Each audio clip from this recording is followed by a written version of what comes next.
திமுகவை அழிக்கலாம் என நினைத்து எஸ்ஐஆர் ஆயுதத்தை பாஜக கையில் எடுத்துள்ளதாக முதலமைச்சர் பேச்சு. தமிழ்நாட்டில் எஸ்ஐஆர் ஒருபோதும் எடுபடாது எனவும் திட்டவட்டம். எஸ்ஐஆர் என்று சொல்லக்கூடிய ஒரு ஆயுதத்தை எடுத்து திராவிட முன்னேற்ற கழகத்தை இதன் மூலமாகத்தான் ஒழிக்க முடியும் என்று முடிவு செய்து எடுத்திருக்கிறார்கள். இது வேண்டுமெல்லாம் வேறு மாநிலங்கள் வேணா எடுப்பதாமே தவிர உறுதியாக சொல்லுகிறேன், திராவிட முன்னேற்ற கழகத்தை பொறுத்தவரை தமிழ்நாட்டில் ஒரு காலம் அது எடுபடாது, முடியாது.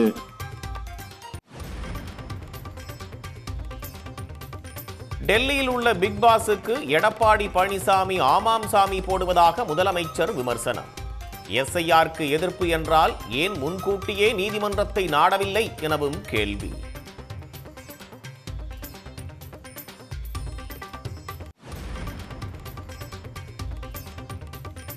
எஸ்ஐஆர் பணிகள் அவசியம் என எடப்பாடி பழனிசாமி மீண்டும் ஆதரவு. வாக்காளர் படிவங்களை கொடுக்க 1 மாதம் தேவையில்லை, 8 நாட்களே போதும் என விளக்கம்.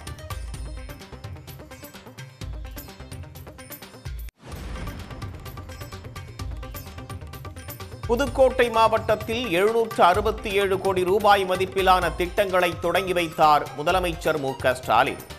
44,000 பேருக்கு நலத்திட்ட உதவிகளையும் வழங்கினார்.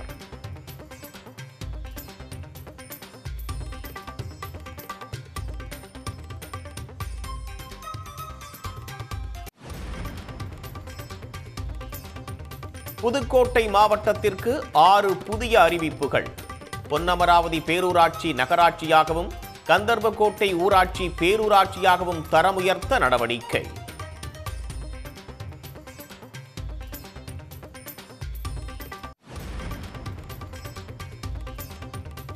தங்கம் விலை சவரனுக்கு 880 ரூபாய் உயர்ந்து 91,280 ரூபாய்க்கு விற்பனை. வெள்ளி கிராமுக்கு 2 ரூபாய் உயர்ந்து 167 ரூபாயாக உள்ளது.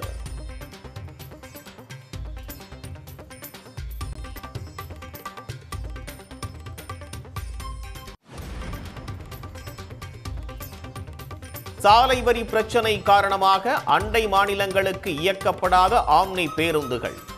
வேலை நிறுத்தத்தில் ஈடுபட்டுள்ள ஆம்னி பேருந்து உரிமையாளர்களுடன் அமைச்சர் சிவசங்கர் பேச்சுவார்த்தை.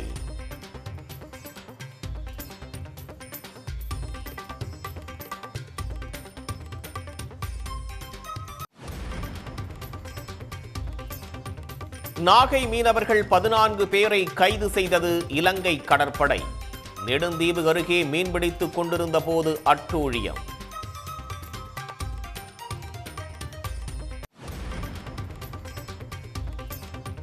தென் மாவட்டங்களுக்கு செல்லும் ரயில்கள் இன்று முதல் தாம்பரத்திலிருந்து இயக்கம். எழும்பூரில் பராமரிப்பு பணிகள் நடைபெறுவதால் ரயில்வே நிர்வாகம் நடவடிக்கை.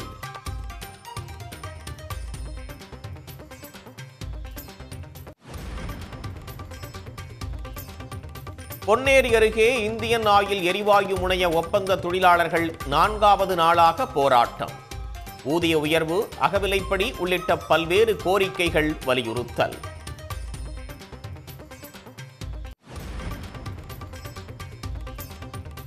வாக்கு திருட்டுக்கு எதிராக கர்நாடகாவில் 1 கோடியே 12 லட்சம் கையொப்பம் பெற்ற காங்கிரஸ் வரும் 25ஆம் தேதி டெல்லியில் மாபெரும் பேரணி நடத்தவும் திட்டம்.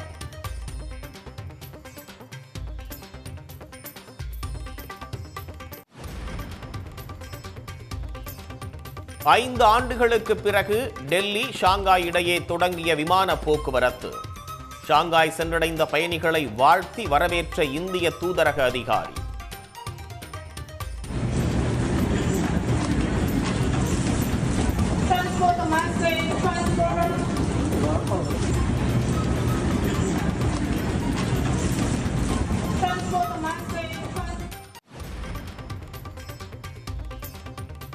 வரி விதிப்புக்கு எதிரானவர்கள் அனைவரும் முட்டாள்கள் என அமெரிக்க அதிபர் ட்ரம்ப் விமர்சனம்.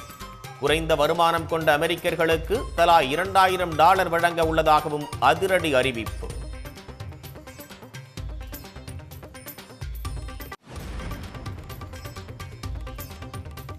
ட்ரம்பின் பேச்சை எடிட் செய்து வெளியிட்டதாக புகார்.